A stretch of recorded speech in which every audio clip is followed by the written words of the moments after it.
Welcome to Bird Camp Radio, where the coveys rise from the high pines, marsh valleys, sagebrush seas, and the shelf rock ledges. Here at camp, the fire is always glowing, the dogs are never far, and the stories of birds, wild places, and the upland life are just beginning. This is Bird Camp Radio.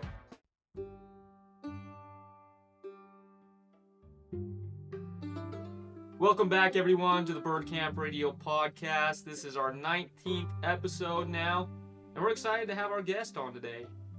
Our guest is Matt Middlebrooks, and he sent his bio in just a little bit earlier, so I'm going to hurry and read that for us.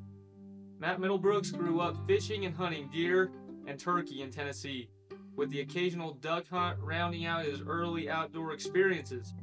As an adult, he relocated several times before settling in Illinois, where he continues to pursue the same game he grew up hunting while expanding his passion to include upland birds.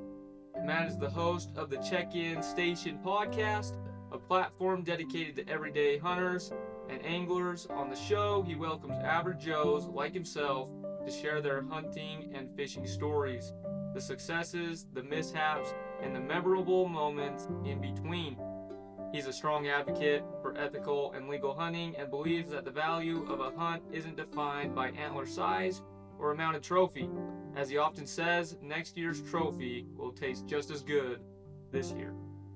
His introduction to upland bird hunting came just 2 years ago when a friend invited him along on a late season pheasant hunt. Despite brutal conditions, with a wind chill near -4 degrees, the group limited out by noon. That hunt marked the beginning of Matt's passion for upland birds and sparked a lasting friendship that has since led to multiple hunting trips together, including a week-long pheasant hunt in South Dakota. Matt also enjoys sharing the stories that make hunting unforgettable, including the tale of his first pheasant hunt and the now legendary bird known as Lieutenant Hen. He brings an authentic, relatable voice to the hunting community and continues to celebrate the camaraderie, tradition, and memories that make the outdoors special. That is Matt's good old bio. Matt, how are you? I am doing good, man. The bio I sent you, you really cleaned that up a lot. You made it sound a lot better than it actually than what I sent over. So I'm gonna need a copy of that. I can always send that over, man. I mean, you have a pretty dang good resume, so I didn't have to do much to it. But no, I appreciate you having me on, man. It's good to be here. Hey, well, we're excited to have you on. As everybody knows, we like to play a quick game of rapid fire around the campfire. For the ones that don't know, this is a 10-question game that is timed. We ask each guest 10 questions that they have to answer as fast as they possibly can, and we have a leaderboard that we have, which after you're done answering the questions, we will list that time at the end of the podcast. So stay tuned at the end of the podcast to be able to hear what the score is and what our rankings are for this week. So if you have any questions, do you have any questions?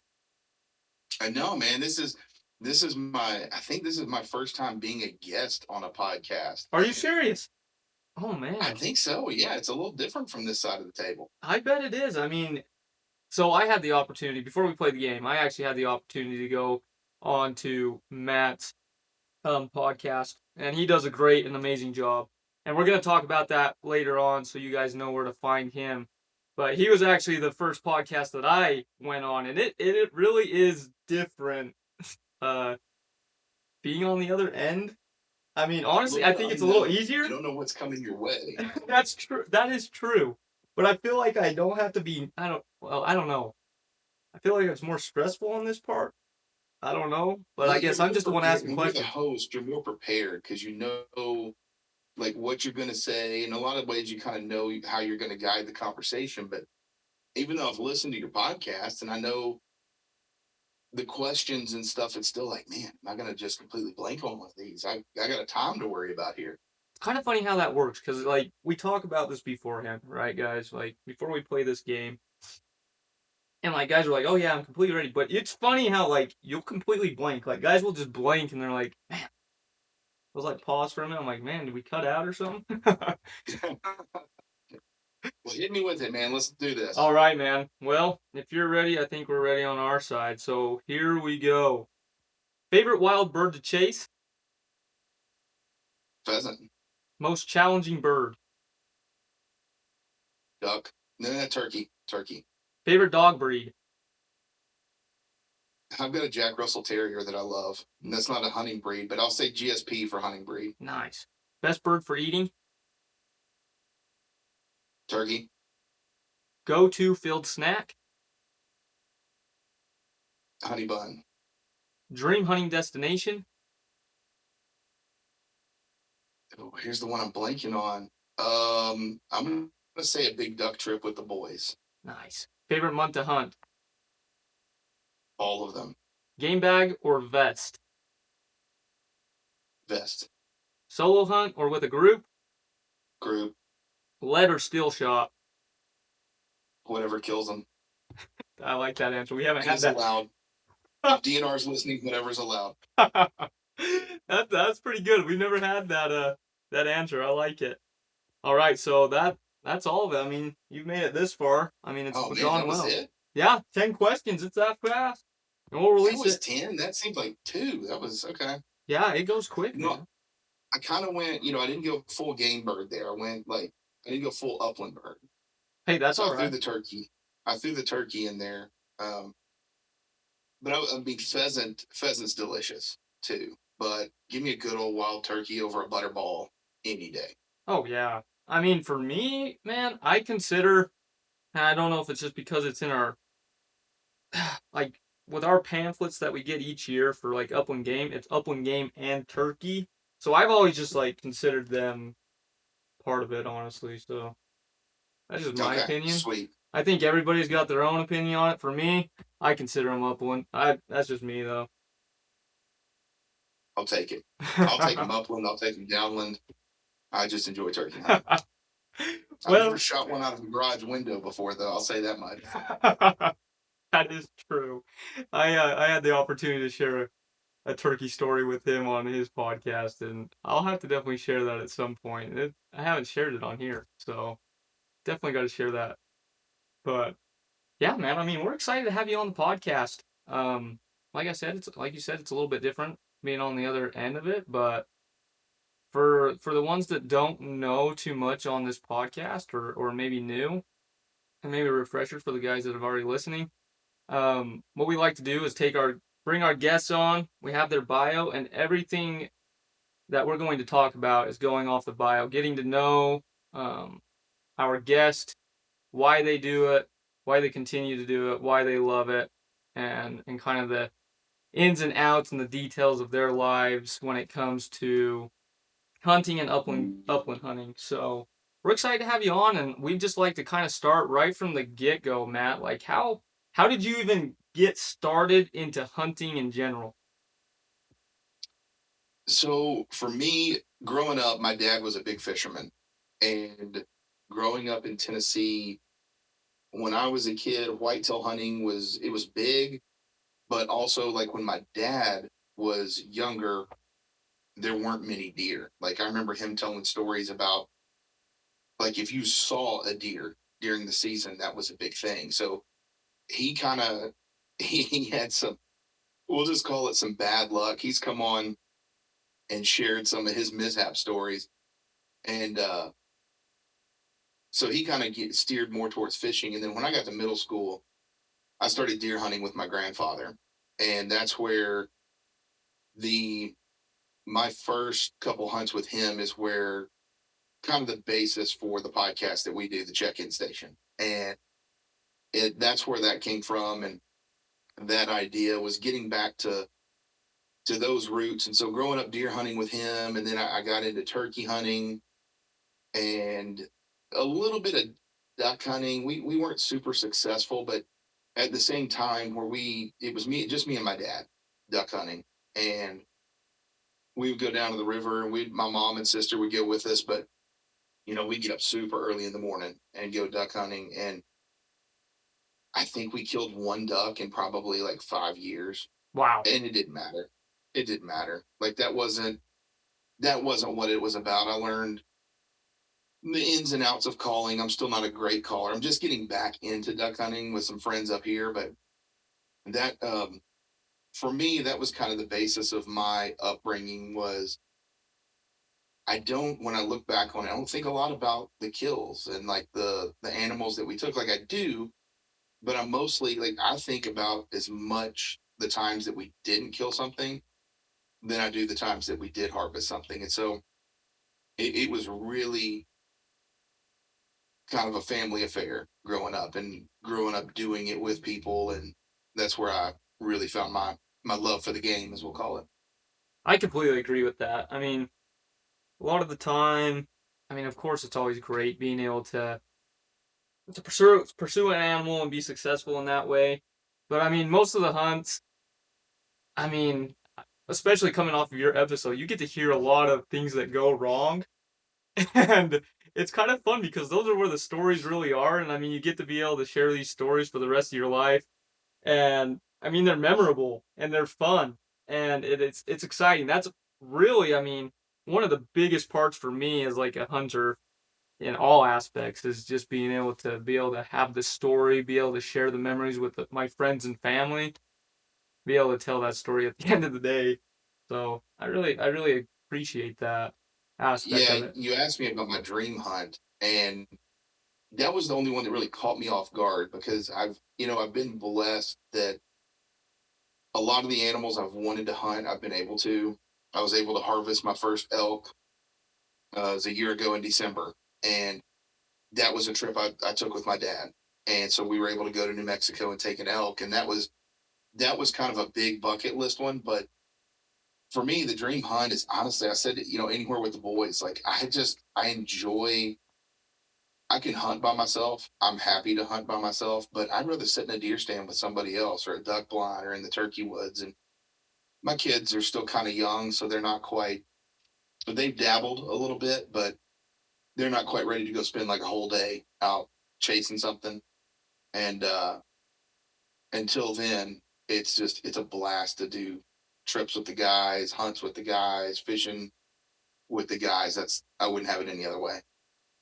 Yeah, I completely agree with that. So in New Mexico, that's a big deal. We were actually just got back from a hog hunt in Texas, and we had to drive through New Mexico, and the whole time we're just thinking like, wow, it's exactly what they say it is. Like they are just known for their elk hunting over there.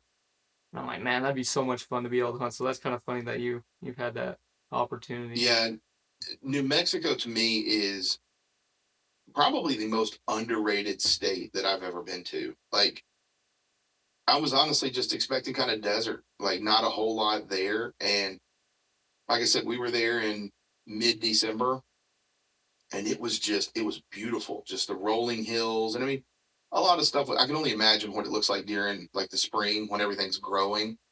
But even that time of year, like it was gorgeous. Oh yeah, that was my first time in New Mexico going through it. I mean, we got to drive through like the majority of it. I mean, we just kind of cut the state right in half. And I kind of had the same kind of perspective as you did on it beforehand. Like I always just thought of it as like, oh man, it's just like like some of Arizona, a lot of just desert. But I mean, you got the rolling hills. I mean, you get up into like the pines in some areas, like into the more mountainous areas and the plateaus, get into the ponderosa pines and the pinions. It's like this is super pretty. I'm like, I honestly thought it was more pretty than Texas. I was like, man, there's nothing in Texas. Yeah, I agree. I agree. So bottom line, if you ever get the chance to go to New Mexico, jump at it. Great, great destination to visit. Yeah, that's awesome. So, do you have like a favorite game animal that you hunt?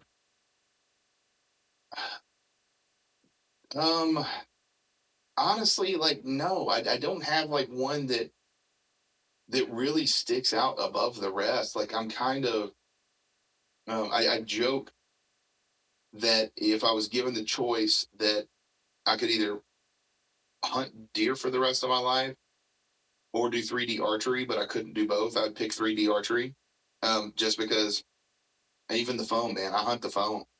I love getting out and flinging arrows and going to different. I've been to Total Archery Challenge, Mountain Archery Fest, some small local shoots, and I really just enjoy kind of whatever's in season, um, going after it. But I will say the birds. I went duck hunting for the first time in probably 10 years this season and had an absolute blast with some friends, and was fortunate enough to take a beautiful pintail, and it's actually in my freezer getting ready to go to the taxidermist. But uh, it's actually next to a pheasant in the freezer that's also getting ready to go to the taxidermist, one of my South Dakota pheasants. And I looked at my buddy after I shot that duck and I said, I'm a bird guy now. I've always been big game, like deer, turkey. But the pheasant hunting, that first trip I took, I didn't know, other than that, it'd been turkey, a little bit of duck, and dove. Killed a lot of dove over the years. So I didn't really know what to expect. But watching a dog work, I said GSP because my buddy's got, that's what he's got. And watching, his name's Huey, the dog, not my buddy. My buddy's name's Matt. But watching his dog work, watching Huey work is just, it's a thing of beauty. It's just awesome to watch. So chasing pheasants has definitely climbed to the top of my list in a short amount of time.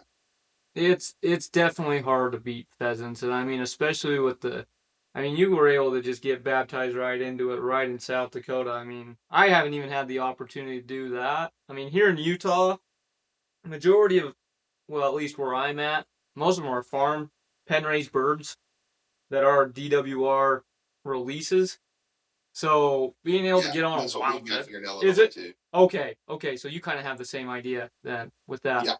And I mean, there is just a different feel to being able to get on a wild animal. I mean, especially with these birds. I mean, the difference between a wild pheasant and a farm raised pheasant, it's not even close to the same. Oh, it's not even close. And like, so we went out there.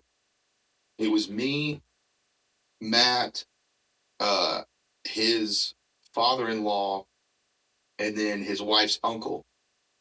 And we went out there and we got a buddy that lives up near Chicago. And we got out there the first day and had a blast. And we called him and we're like, dude, you need to get out here. Like, you need to get out here and have fun with us. And he drove through the night to get there and then hunted the last 4 days with us. I think it was 3 or 4 days with us. And then when we had to head back home, he ended up staying and hunting longer that day. But one of the days, you talk about the wild birds and the difference between those and the pen raised.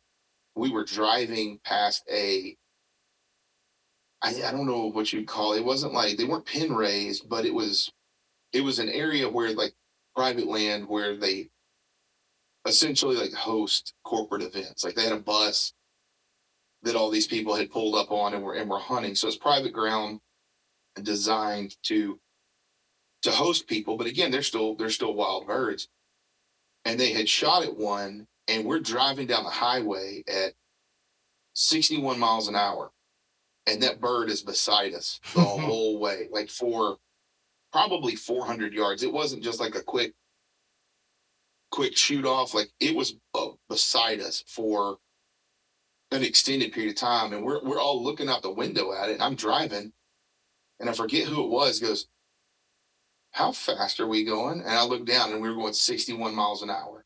Ooh. And probably 5-10 seconds later, that bird finally dropped back down. But like, it was crazy. It was crazy how smart the birds are, how quick though. And we had warmer weather, so they weren't holding good. They were running kind of to the end of the field. So it was we never limited out, but it was a really good learning experience. Like, we'll be better prepped for next year, or for this year, I guess I should say. It's 2026 now, but we'll have a better idea of what we're getting into and what to do this year. No, that's great to hear, man. Have a good experience. I mean, those birds, I mean, honestly, any bird, but especially upland game, like, these birds are just on a different level, man. Like it's just crazy how athletic these birds really are. Um, and I kind of get a kick out of it. I follow a few guys that do like the falconry and things like that, Yeah. and We were reading about that. it's crazy, man. Like a lot of guys in the upland community they'll run their dogs, of course, and then a lot of them have like the pointing dogs, and then you got their falcons. So as soon as they go to point, they'll go flush the point, and then these falcons are out there chasing these quail and stuff. And I mean, a lot of the time these quail will outbeat them. It's like, holy cow, these birds are super athletic. Like it is just amazing to me to see it. Yeah, definitely. Like, if you get the chance to go hunt public birds, I know Iowa. Another buddy was going to Iowa. I think Nebraska has some, but we were in Mitchell, South Dakota, which is pretty popular spot for them. They got the world's largest pheasant there too. It's a giant statue. Oh, that's right. I've seen pictures of that. That's pretty dang cool. And the Corn Palace. It's like it's like a building that's got corn all over the outside, and then you go inside expecting like a museum, and it's literally a gymnasium. That's amazing. So is this like becoming like a yearly kind of traditional hunt for you guys, or? So it's funny you say that. We got back, and I was talking to my wife, and I can't think what was said exactly. And my wife, we've been together. It's almost 14 years. Wait, 15 years. It'll be 15 years in April that we've been married. Love of my life. Shout out to her. And she's always been super supportive of like anything like hunts and stuff that I want to do. She's wanting to start kind of dabbling in duck hunting. So she's like, that's more social. I could get into that. But we got back and we were saying something about it. And she's like, yeah, you know, you guys, that'd be a fun trip to go every couple of years. And I went, we were kind of thinking every year. And she just rolled with the punches. She's like, I think that's great. Like, sounds good. So yeah, that's our plan, is to anybody that can make it out there, make it an annual trip. Oh, there you go. You got a good one, man. Yes, I do. Man. Yes, I do. The queen of my castle. I don't think many would get that answer, so that's awesome to hear that. I mean, that'd be a fun hunt to be able to make a tradition. I know that that's one of the ones that's on our bucket list as a family. This year we chose the Texas hog hunt over it. I know a lot of people I run an Upland Game podcast, but I know I chose the pigs over the birds this round. And hopefully we went to Texas back in March of last year, I think it was, and we didn't see a pig one. We didn't see a single thing really either. And I mean, we struck out completely. But the same buddy lives up near Chicago. He had somebody he worked with that has land down there, and they're like, man, we got hogs all over. And we got down, and there was plenty of sign, but they hadn't seen them in a couple weeks, and we still had a blast. I think we figured up, like, we slept a total of like 15 hours over 4 days. It was something insane like that, but I had a blast. But yeah, we didn't see a hog. Wow. We didn't see a hog one. That's kind of how we were. And I mean, kind of going on to your podcast, I mean, I was able to share a few stories with you that kind of went south. Well, one that went south, the other one went well, but this hunt went south. And just last week in the podcast, we did a special episode. We weren't planning on doing an episode last week because we were in Texas, but we ended up doing a special episode just because almost literally everything went wrong. Anything that could go wrong did go wrong. We actually released that last week, so it was kind of a fun little podcast to do with my dad and share me, my brother, and his story with that, because it was bad. Those are some of the most memorable. Oh yeah. So going on to your podcast, kind of segueing over into that. I mean, you run the Check-In Station podcast. How long have you been running that now? It'll be 2 years in May. We've got episode 50 hopefully coming out this weekend. We early on we started trying to do an episode a week, but we've kind of found our stride with about every other week, and then there's some gaps in there because life, uh, Right. kids playing sports, work travels, stuff like that. But it's been a blast, man. It has been everything that I hoped it would be when I started out, and it's really starting to. I think, of course, I'm biased, but I think it's kind of starting to hit its stride. Like we've started to get, like word is kind of getting around now. Like we got folks to recommend, like, hey, you need to reach out. Like we've had folks on, like, hey, you need to reach out to this buddy of mine. And man, we've had folks on from Alaska, Tennessee, Ohio, Utah. You came on from Utah, so it's been a lot of fun.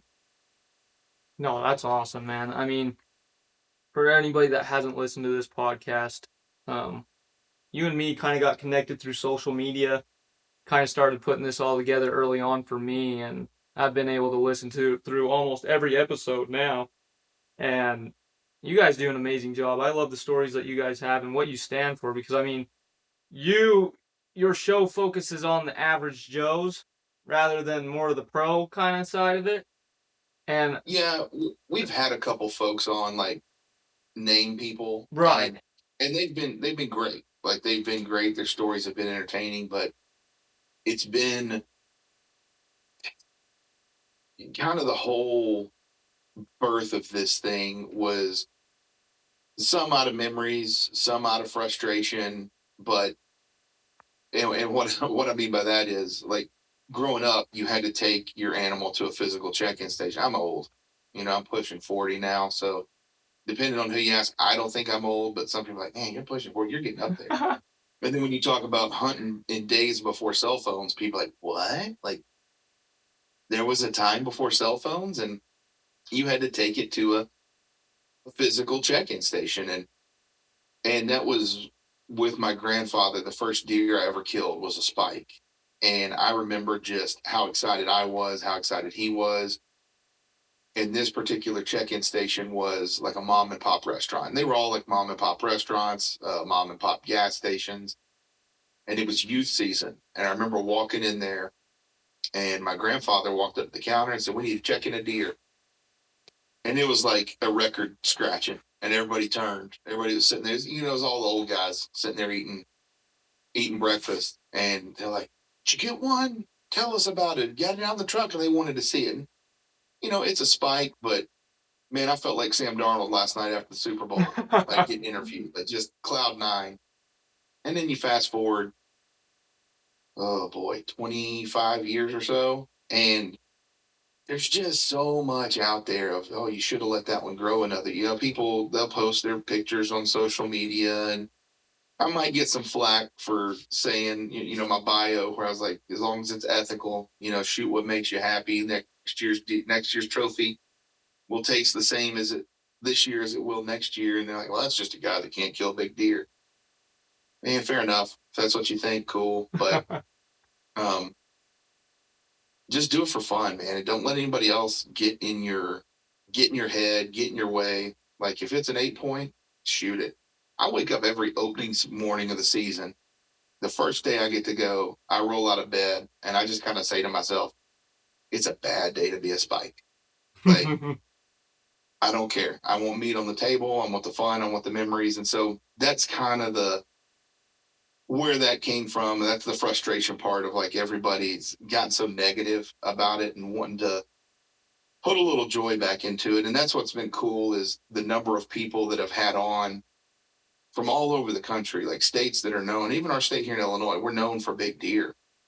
But people that have said, not even necessarily on the podcast, but pre or post recording, they're like, dude, I like this. Like this is, I like too many people are getting, oh, it's gotta be, you gotta kill 160-inch plus or just let it walk. Like, I miss those days. So that's it. I'm willing to take the judgment from folks for that, but we just want to share the good ones, share the mishaps, and share the memories.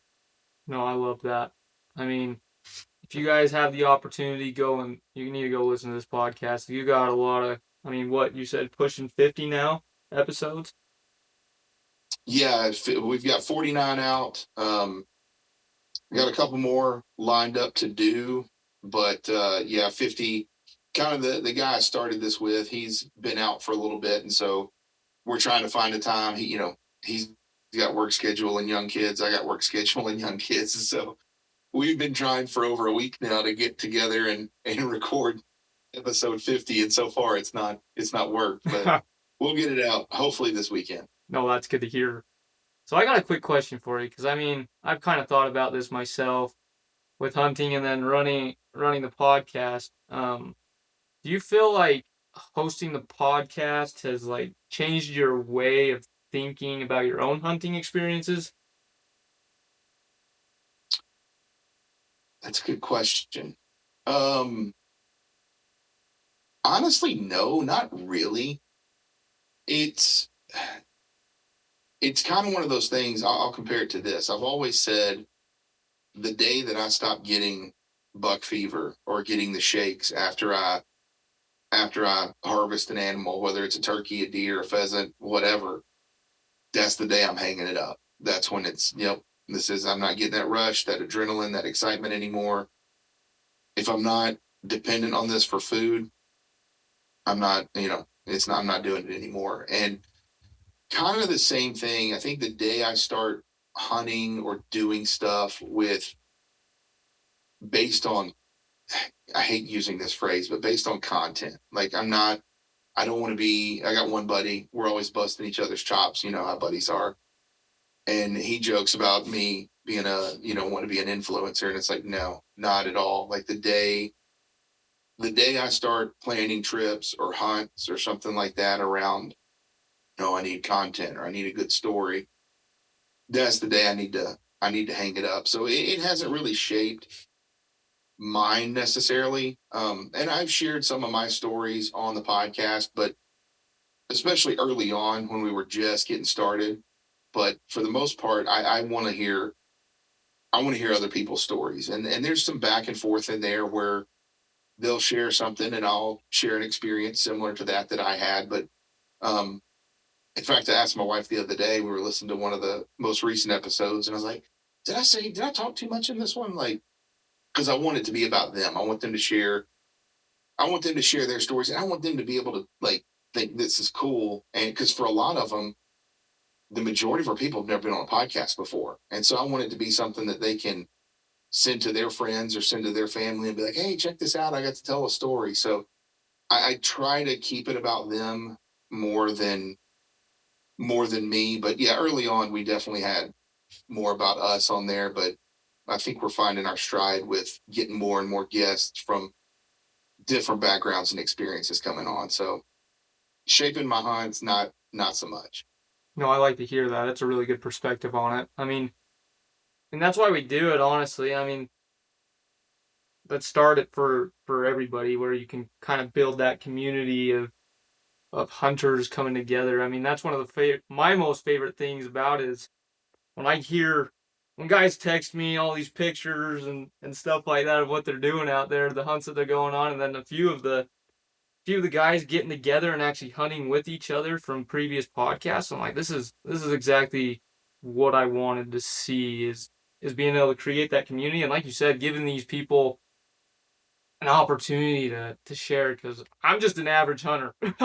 I'm nothing special, and sometimes it's fun to be able to share stories and get to know other people. And one of our biggest things on the podcast is being able to mentor and help others be a part of it. And I mean, that's so cool of your perspective, how you're really keeping the why of why you do it and not letting it get in the way and being a hindrance to it. So I really respect that.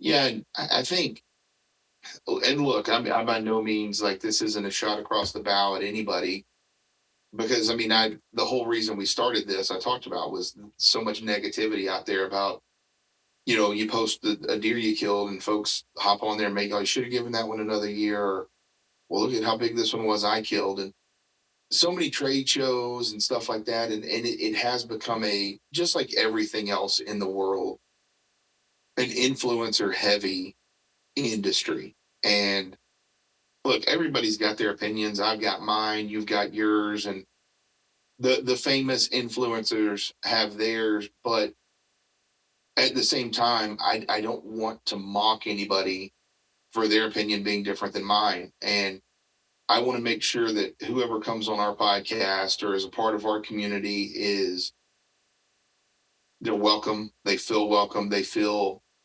heard, and there's genuine excitement for, whatever. I mean, we've had duck blinds caught on fire, we've had muzzle loaders going off up through the trees, we've had deer stand dropping out from under you, hunts with grandpa, um, record, personal best deer, elk hunt. Like, we've had so much on there, and that's what it's about. I just want people sharing their stuff. Like, I hate to say judgment free zone, because that has a connotation with it, but it really is. Like, it's just, come on, tell your story, share your story. We're excited for you, and we're excited to hear it.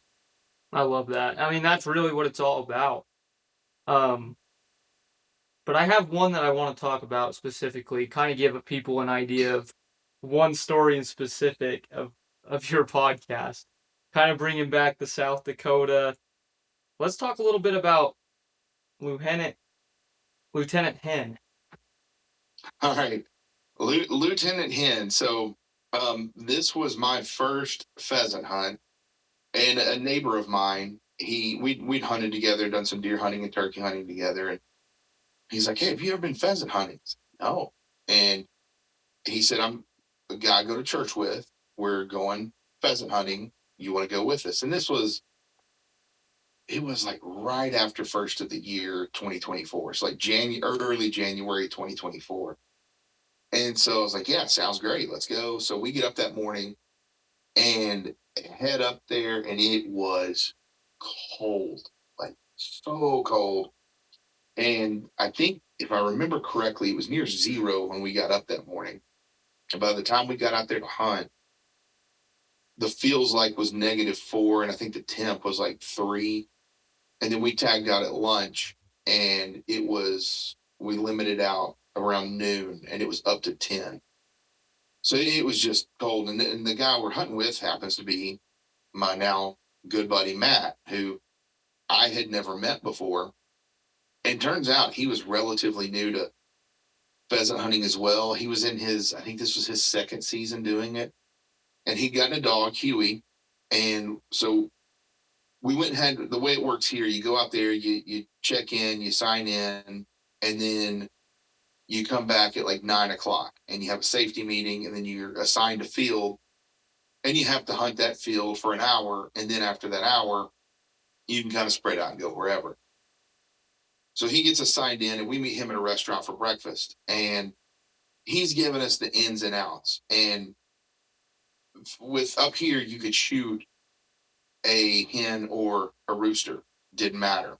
And so he's taking us through the ins and outs. And one of the things he said, "Now you got to shoot quick." He said, when they jump, a lot of times they'll go straight up like a helicopter.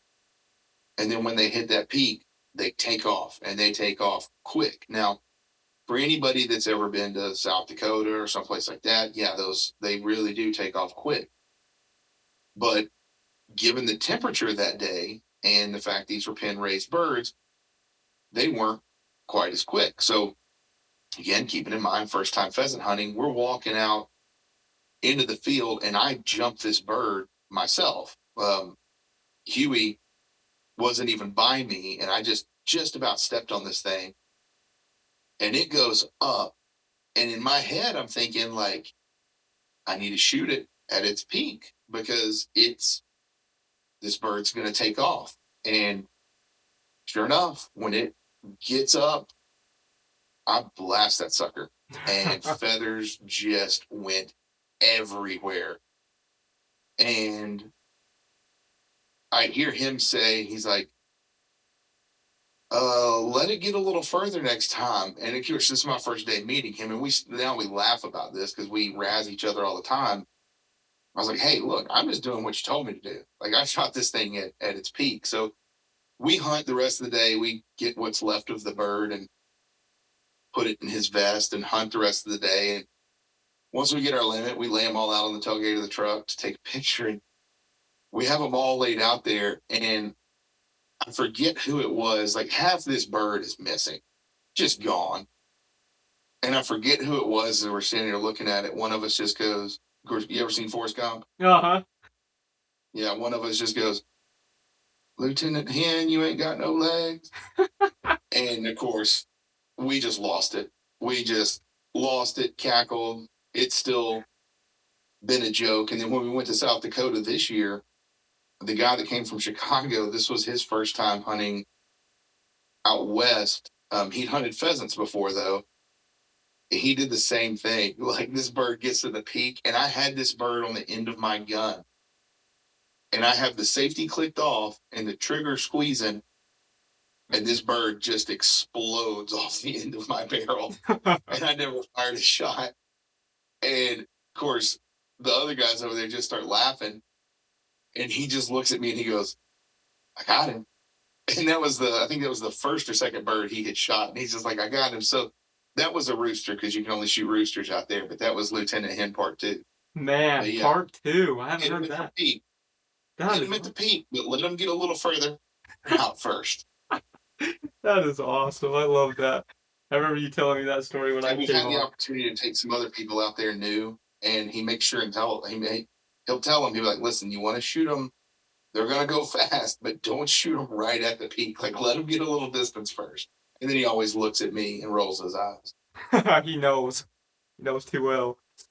No, that is awesome. I remember when you told me that story when I came on, and like, man, that'll be a good one to be able to share on this episode here. And so everybody got a little bit of a free sample of what you do there and what you do on your podcast. Where can we find your podcast, Matt? So we are on Apple Music and Spotify, and then we are on Instagram. Instagram primarily. Facebook is, I think we're fixing to get canceled on Facebook. This is actually a funny one. And pheasant hunting tied into pheasant hunting. I got a message a couple weeks ago from Facebook that we were flagged and would no longer be recommended. And I'm thinking, what in the world could we possibly have been flagged for? And we were flagged for a pheasant hunting photo, of all things. When we were in South Dakota, I took a picture of my buddy Matt, and he's holding his water bottle, and he's giving Huey water out of the water bottle. And it's like, beautiful picture. Like, you can kind of see the hill and the grass behind him and the sun. Like, fantastic picture. I think he either already has it framed in his house or is getting it framed in his house. And that's the picture that got flagged. Really? And so I submitted it, like, for a review.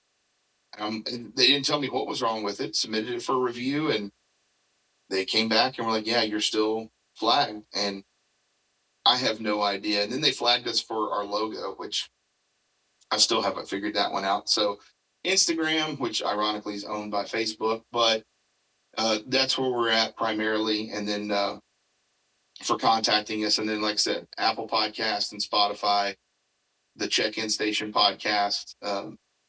Look us up, and we'd love to have you on. Reach out to us. There you go, guys. Now you know where to reach out to him, and we will put that also in the bio of this podcast so you can find his links and where to find him easily. So that is awesome. And we actually kind of had the same thing happen with the Bird Camp Radio podcast Facebook page. We're stuck in the same exact situation with a picture of a shotgun. So it's and this one, like, he had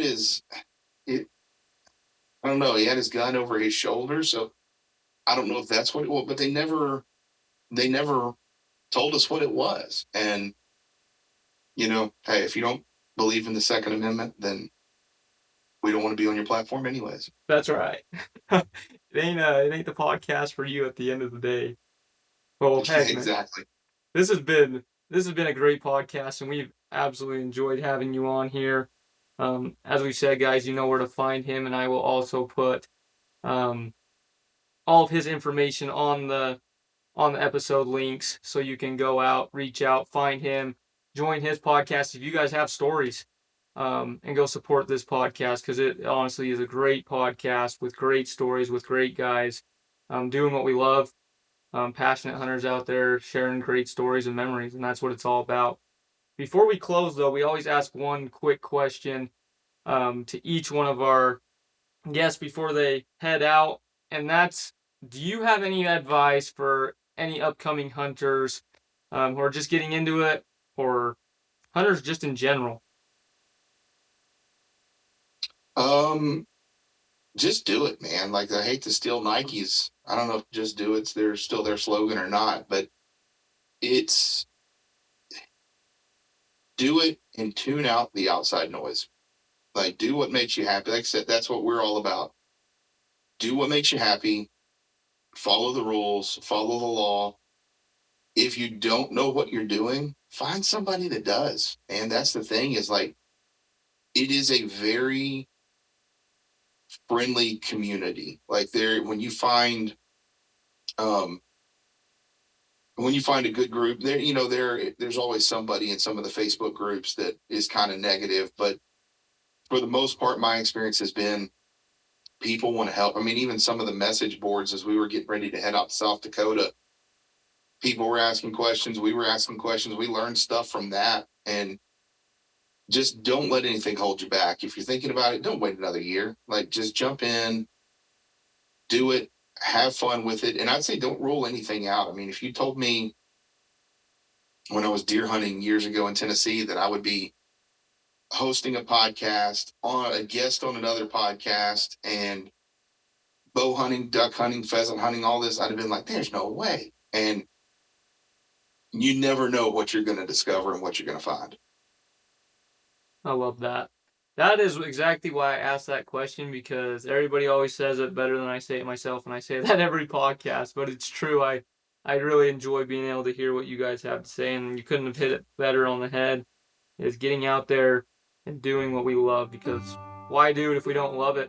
Honestly, at the end of the day, and like you said, reaching out, finding mentors, finding people to be able to go out and do these hunts and make memories and be able to enjoy ourselves while we do it. Yeah, and just know you're not going to knock it out of the park straight out of the gate or every single time. Like, if you go listen to Kellen's episode on our podcast. Like, half of our episodes are where one of us made a whoopsie and we learned something from it. So, like, that's the reality of hunting. Like, stay safe, but also recognize you're gonna spook a deer, spook a bird, spook an elk, flush a covey of quail before you're ready to shoot. Like, you're gonna make mistakes. You learn from them, and you don't make them again. Actually, you do make them again, but you get better at it. You make them less and less often. It's a process at the end of the day. It really is. Yep. Fine tuning it. If anybody's ever figured it out completely, I want to know, because I think you're full of crap at the end of the day. You are a liar. If you think you figured it all out, you may have figured a lot out, but you ain't figured it all out. You haven't figured it all out. I'll shout out my co-host, Nikari. He likes to end our episodes with "Go hunt something." Like, that's how he ends. Whenever he's on, that's how he ends it. Go hunt something. I like that. We're just gonna end it like that. You just say "Go hunt something." I love that. Uh-oh. Hopefully he doesn't listen to this. I'll get a text. You stole my thunder. That is awesome. Well, Matt, this has been one heck of a podcast. Like I said, everybody, you know where to find him. If you have any questions, reach out to me and I can help you get in contact with him. But thank you for joining the podcast and sharing your story with us, and we'll stay tuned. Absolutely, man. Thanks for having me.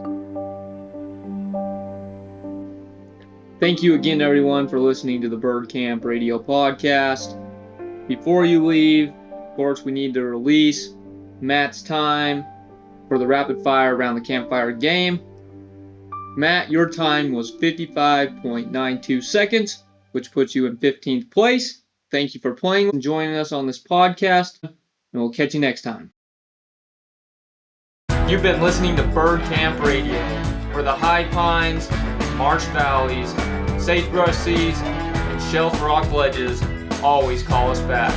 Until next time, keep your dogs close, your shot true, and your campfire stories ready to share. We'll see you back at camp. Don't miss out on the next episode where we'll host our next guest on the podcast. You don't want to miss this one. Thank you.